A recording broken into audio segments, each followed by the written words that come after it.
Good afternoon guys. Ito guys, magluluto na naman tayo ng paksiw.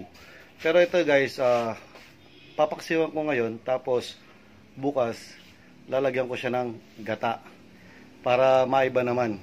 Ngayon ito, piniprepare namin yung mga gagamitin na sahog. Yan guys, niready ko na yung lalagyan natin na paggagamitin natin dito sa paksiw.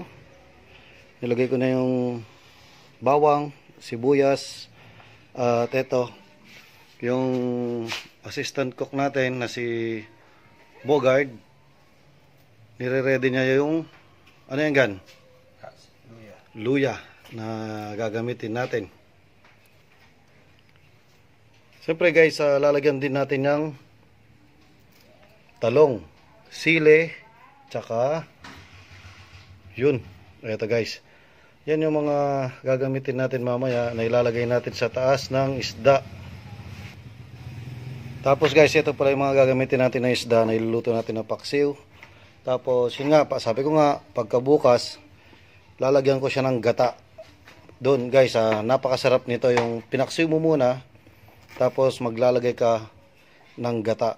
Tapos yung pinakamasarap dito, yung gata talaga na binili mo, yung nyug talaga para magmantika siya. Okay guys, ilalagay ko na yung mga pangsangkap para ready na para lutuhin. Yan guys, nilalagay na ni Bogard yung luya. Yan. Tapos ito guys, piprepare na natin yung paglagay ng mga isda. Yun no. Ito guys ng naman, lalong mas masarap to bukas. Habang tumatagal, sumasarap to.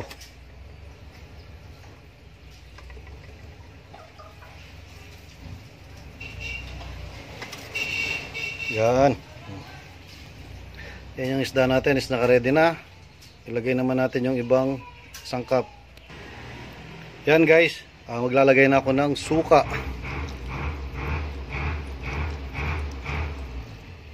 Ito yung suka guys. Tapos maglalagay ako ng konting tubig. Yan. Siyempre guys, lagyan natin ng patis.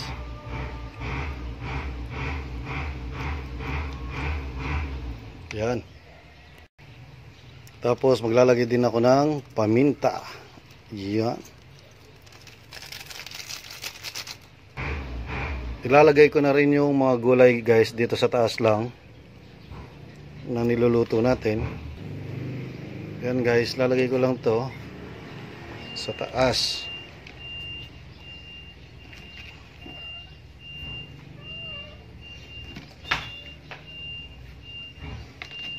Kasi habang nakabakasyon tayo, luto-luto tayo ngayon kasi wala tayong trabaho, kaya eto, tayo yung magluluto-luto dito sa bahay.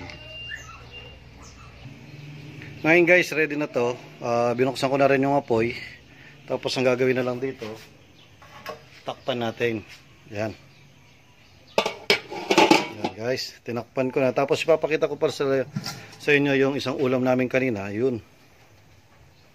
Ito yung isang ulam namin kanina.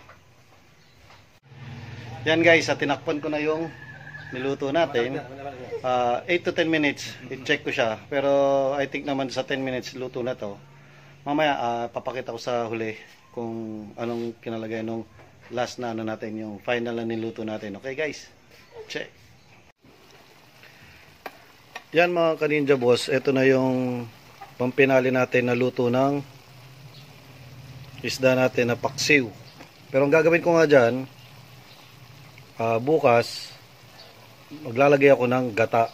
Yun guys, kumbaga mas masarap kasi ang paksiw pag hindi naubos. Yung iba is maglalagay ka ng gata. Yan o. Sa Batangas guys, may isang ano pa sila, pag hindi pa rin naubos sa gata, ipiprito nila. Kaya yun nga, sabi nga nila, pag ganitong ulam mo, pang matagalan at maraming pwedeng luto. Tulad nito, paksiw, pwede ka maglagay ng gata. Pag hindi naubos sa gata, pwede mo siyang iprito. Oh, di ba? Okay, mga kaninja boss, baba natin na to. Baka banatan pa ng iba.